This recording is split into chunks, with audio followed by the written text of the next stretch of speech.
Good morning, New Zealand. It is Monday morning, start of a new week. Hope you had a great weekend. Actually, I was down in Christchurch on Saturday at the conference that we combined with Let Kids Be Kids and Pillars, which is Nathan Sauli and Nick Hahn, Penny Marie from Let Kids Be Kids. And it was the Influence Seminar. And there's another one coming up this weekend in Wellington. So I'll give you some more details about that. But anyway, let's get straight into it. Welcome to Daybreak.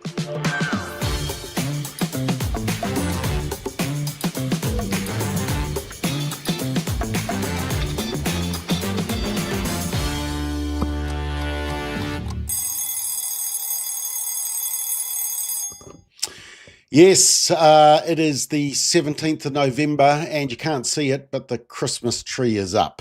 Yeah. They tried to get it up on the 1st of November, managed to get dodge that one somehow, but when I got back from Christchurch on Saturday night, the tree was up. So no choice. There we are. Had to put the lights on. Anyway, 17th of November, and let me just get into some of the stories. Look, this was the story of the weekend. The Breakers, let me just find the story here. The Breakers are not going to be woke. That's the the New Zealand basketball team. They are not going to wear the Rainbow Pride Progress flag on their uniform during the Pride round early next year. The club said it was a collective decision not to wear the logo as part of the round that recognises the LGBTQIA plus community. And they say, in line with the league's voluntary participation policy, well, that's nice, voluntary, to wear the patch, the players discussed the matter as a team. Some players raised religious and cultural concerns about wearing the insignia. And so to protect individual players from being singled out for their beliefs, the team collectively decided they would either all wear the insignia or none would. The club respects the human rights of all individuals, including their right to freedom of expression. There we go. Team of the year is the Breakers. They actually discussed things maturely as adults. They weren't badgered into doing something they didn't want to. And there was a level of unity and respect and freedom for religious expression. I guess if one, if a team wants to do it, so be it. But the Breakers are not going to do it. And look, this is the flow-on effect. This is the tipping point, I think, because people are getting braver and they feel they can stand up to the whole alphabet soup issue now. But it's also the effect of what I call the bravery of people like Israel and Maria Folau, also the Manly Seven. There's been some Premier League soccer players as well in the UK that have done it. And, even Adi Savia in his role when he was speaking to the media and crediting God in his after-match speeches, there has been a new level of stiffening of the spine, as I like to call it. And so Breakers, well done. Take a bow. All right. Also covered, and just related to this, Nike was doing this funding for a trans study, apparently. And people were saying, well, what is the study about? Why are you funding it? What are you trying to prove here? Are you trying to normalize dudes playing in women's sports? Because that was the concern. And just recently, it's come out that apparently Nike has pulled the funding. So once again, more of the tipping point. One of the lead stories in the New Zealand Herald this morning, the capital gains tax. Apparently, we're split right down the middle on whether it's a good idea or a bad idea. But the problem for Labour is that while we're split down the middle overall in the country, and I would say we're split down the middle because people really don't understand what it means and these promises around doctors' visits. Labour has said that the money from capital gains tax will be used for doctors' visits. It's only 3 per year, by the way. So for many people, that will not cover much of their doctor's visits, especially for family, for example. But the other thing is, where's this? It's the old, show me the money. Where is the money going to come from? Because capital gains tax is only paid when you sell the property. And of course, many people don't sell properties. They sit on them for long term. So the revenue from the capital gains tax may take a while to kick in. So who's going to cover this promise of free doctor's visits? Well, it's you and me, the taxpayer, of course. So it's kind of like this smokescreen promise. But here's the interesting thing around this poll is that in Auckland, it's not popular. 45% of Aucklanders don't like the policy, only 32% support. And the problem for Labour is the reason they lost the election in 2023 was because Auckland primarily deserted them. Why did Auckland desert them? Because we were all in lockdown for so long and we'd had a guts full of Labour. And if Labour wants to win back Auckland, they need policies to woo them back. Capital gains tax is not going to do it. Well, that's according to this poll anyway. Another poll, though, suggests this is the Ipsos poll. It doesn't actually say anything new. I've actually discussed the Ipsos poll quite a bit. And it doesn't really say anything. It just says inflation, the cost of living remain the most pressing issues for New Zealand. The Kiwis, well, the stuff says Kiwis are scathing about the government's performance. The fact of the matter is, I think it's 3.9 out of 10 they give a score, but that is the lowest since 2018. But 3.9, that's not scathing. 3.9 is about what? That's 40%, right? And that's about the vote for the government at the moment for National. So actually, yeah, that figure actually doesn't surprise me, but it does say that New Zealanders are concerned about inflation, cost of living, healthcare ranks as high concern, especially for the more elderly population, and there's concern about employment as well for the under 35. So, look, I don't think there's. Is there any surprises amongst all that? No, I don't think there's any surprises. It's up to Labour to put up the actual meat of their policy, and then I think there's going to be some issues. And of course, their association with Te Pāti Māori, who are imploding, and the wacky Greens is going to make people rethink. This one concerned me. Teenagers as young as 13 can now open a transaction account remotely using a digital ID, and they don't need their parents' permission. A school tech entrepreneur, Jeff King, he was so frustrated at how many teens did not have a bank account and how hard banks made it for them to sign up for one that he embarked on a mission of change. And so in this photo here, he's presenting a petition to Andrew Bailey back in 2023. The petition was urging MPs to take action to make it easier for young people from less affluent households to open bank accounts. Why is it harder for people from less affluent, poorer households to open bank accounts? I mean, the issue here is it's hard to open a bank account for anybody. Have you tried to open a bank account? I've tried to do it for a couple of trusts, charitable organisations. It is so hard. But that's the problem. Deal with that issue. And when it comes to children, it's about the banks making it easier. It's not about going behind parents' backs and resorting to digital ID, because what's happening to that information? You're locking kids into digital ID as young as 13. This has major red flags all over it, this article.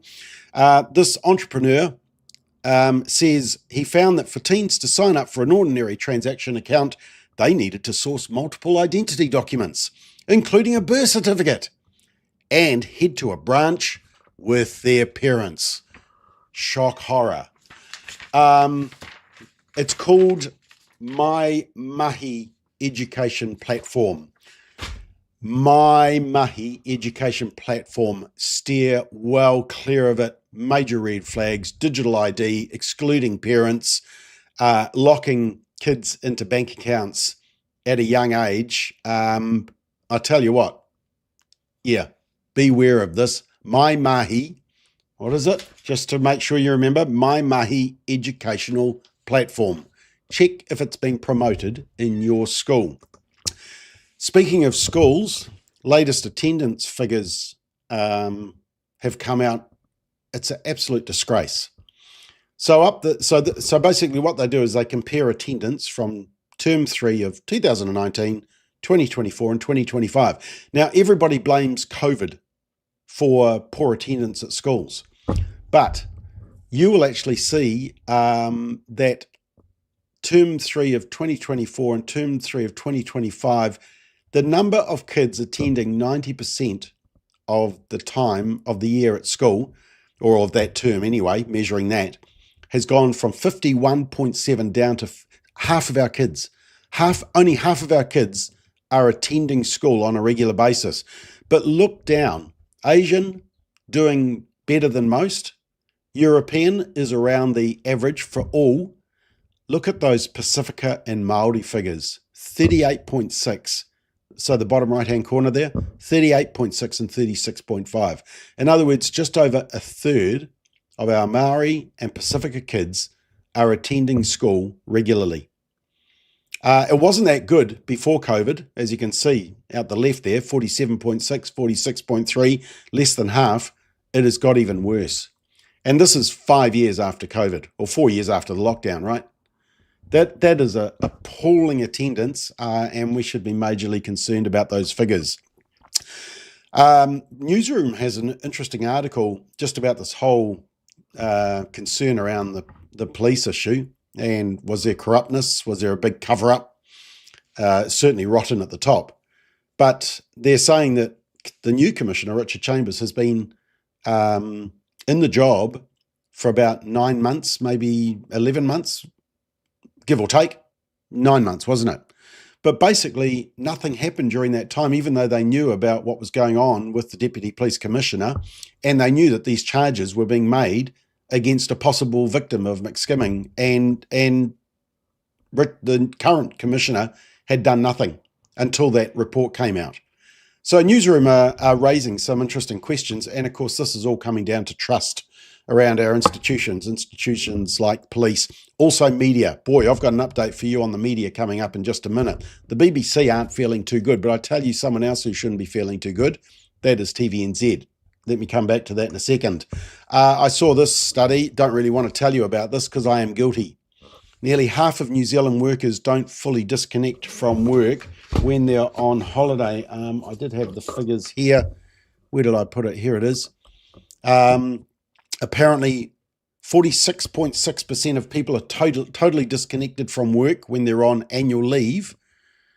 A quarter are almost disconnected, but 7 to 8% said that they were either not at all or not really disconnected. Yeah, okay, we'll move on from that one, but I'd just like to say I'm guilty and need to do some work on that. My wife will tell you that. All right, next story. In Australia, there's lawyers who are trying to remove religious exemption for euthanasia. So basically for hospices, for Christian doctors, medical professionals, nurses. They want to remove the right of, basically they want to force people to administer euthanasia and to host it and promote it. Quite a concerning trend, but of course that is also a push happening in New Zealand. The ACT Party have got a private members bill. They're obsessed with euthanasia. The ACT Party, not so obsessed with palliative care, which says something. Just related to that euthanasia, in Canada, Quebec has the highest euthanasia rate in the world. 7.4% of total deaths are euthanasia. And that has been going up. Now, just to put that in context, New Zealand is currently at 1.25%. So 7.4% is massive. But the difference is that Canada is a number of years ahead of New Zealand. So will we get up to that rate? Well, we will need to watch this space. Funny headline of the weekend was this one. In the Daily Mail, this is in the UK, revealed hundreds of trans patients being treated with enlarged prostates still recorded as women by the NHS. If you've got a prostate, you're a dude. And so you can call whatever patient you want to be trans. But anyway, these dudes with enlarged prostates, they're still being recorded as the NHS. So the NHS has still got some major issues going on over there. I did like this story. So Zoran Mandani is the left-wing communist mayor of New York who supports terrorist groups, it seems. But anyway, he has made one decision that I totally agree with. Apparently there's a worker strike going on, which is affecting Starbucks coffee. I struggle to use the word Starbucks and coffee in the same sentence because it's not coffee. But anyway, Zoran Mandani has said that he wants his 1 million social media followers to boycott Starbucks. I am in for that. Let's all boycott Starbucks because it's the worst coffee around. I'm sure you all agree with that. Government's boot camps, apparently they're controversial, according to the New Zealand Herald. They're only controversial because the Greens and the Labour, for some reason, they hate boot camps. They hate any solution that might come up with dealing with our most at-risk kids. What the report actually said was that, yes, it didn't turn the kids into angels, but it did lessen the aggravating circumstances of the number of crimes they were committing and the seriousness of the crimes. And also the kids were more motivated to make changes. And when you're dealing with kids, the most extreme kids at the bottom of the heap that are into the most criminal activity possible, any change is a good thing. But, you know, Labour and Greens just don't want to go there. Maybe they need to read the Bible more. That was an interesting segue. A new study out of the US that says that Bible reading amongst US adults in 2025, highest level in the last 15 years. This is Barna Group. They say that approximately 50%, half of self-identified Christians report reading the Bible weekly. So half of self-identified Christians report reading the Bible weekly, not daily, weekly. But here's the interesting thing. A breakdown of general Bible reading data among US adults reveals a significant increase in weekly Bible reading among millennials and Gen Z over the past year. So that's pre-Charlie Kirk. That's growth in millennials, Gen Z. So we're talking 18 to 35-year-olds. Big growth. They want truth because they're looking at a culture that's lost its way, and they want to go back to the source of truth and biblical authority. Very interesting trend. All right, let me just cover the BBC issue.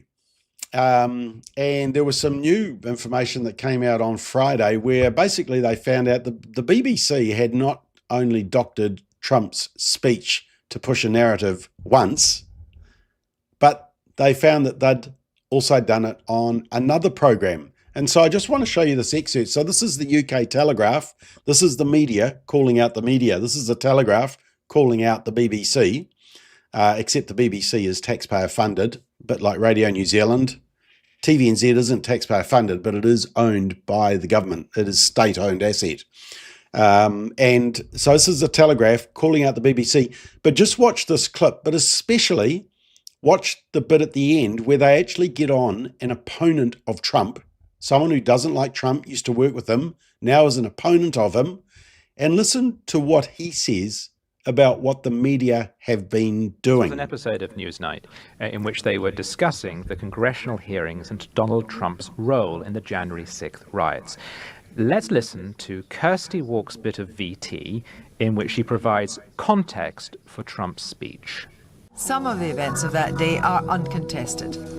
As Congress met to formalise Biden's election victory, President Trump addressed a large rally of his supporters in central Washington, D.C.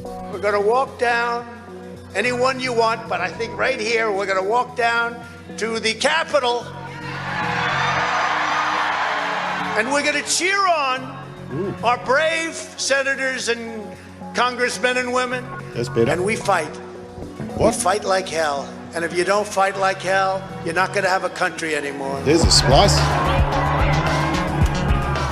Tim, hearing that, it does sound eerily reminiscent of the footage that was used in the Panorama documentary, although let's be fair, Newsnight was slightly more generous to Donald Trump because it does include the line, "We're going to cheer on our brave senators and congressmen and women." But then it cuts to the fight like hell part and says that if you don't fight like hell, then you're not going to have a country anymore.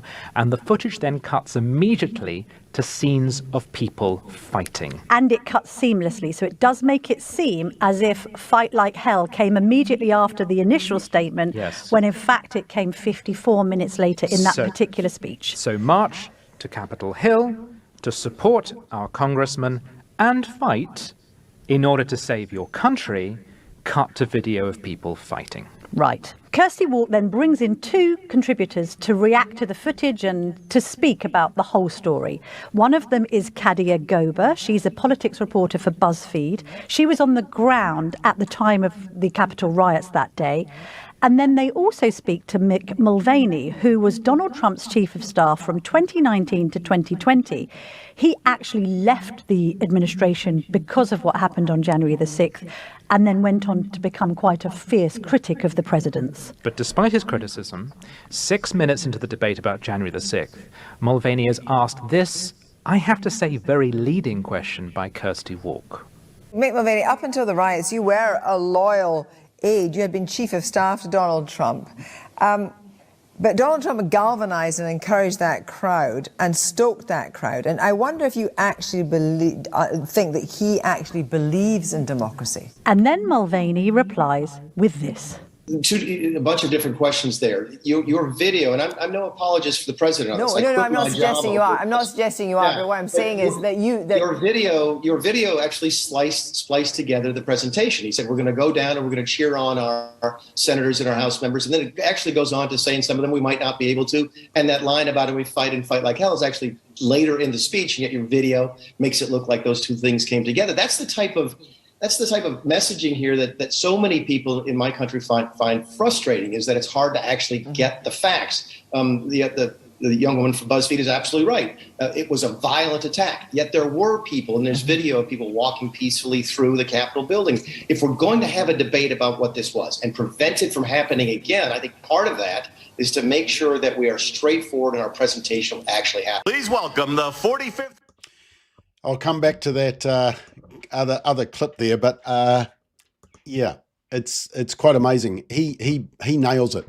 He basically says if we're going to have honest discussions about what happened and whether you agree with or disagree with Trump, at least put it in context what he said, so you know what you're agreeing with and disagreeing with, which is my argument. This isn't actually an issue about Trump. This is an issue about Trump, about trans issues, about Gaza, about climate alarmism.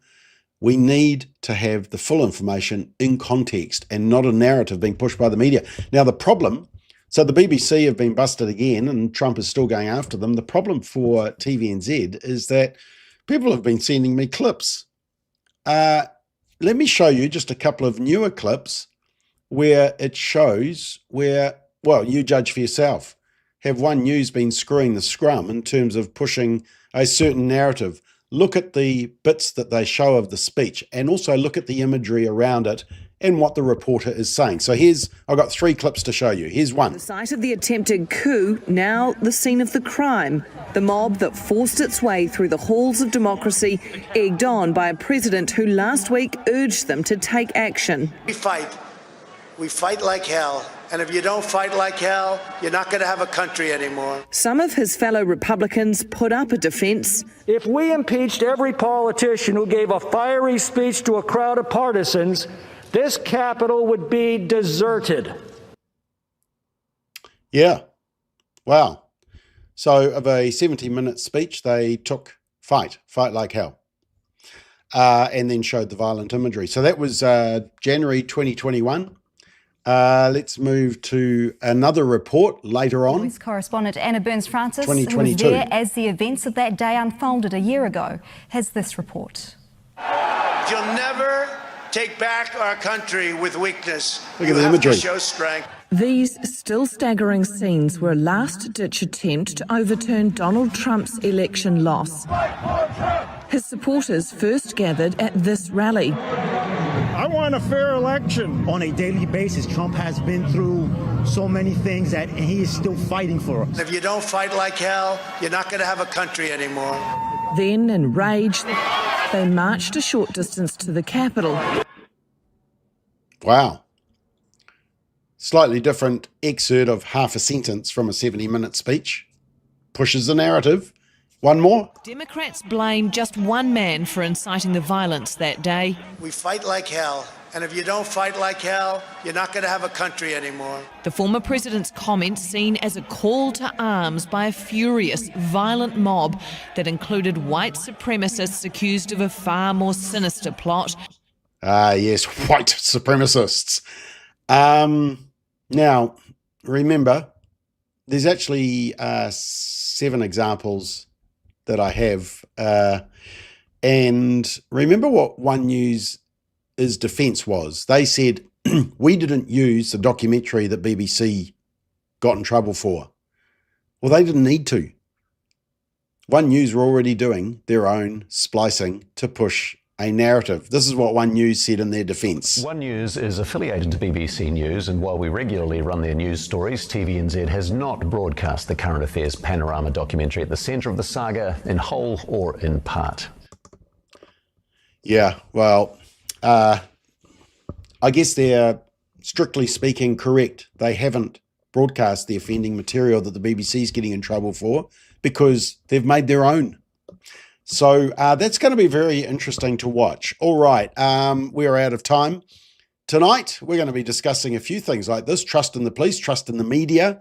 We've got Brendan Malone, Susie, Nathan, who I was sharing the stage with on Saturday, so it'll be great, and Rodney Hyde, and hopefully his generator stays on because last week it froze, but he is doing a late substitute for a panelist who's unavailable.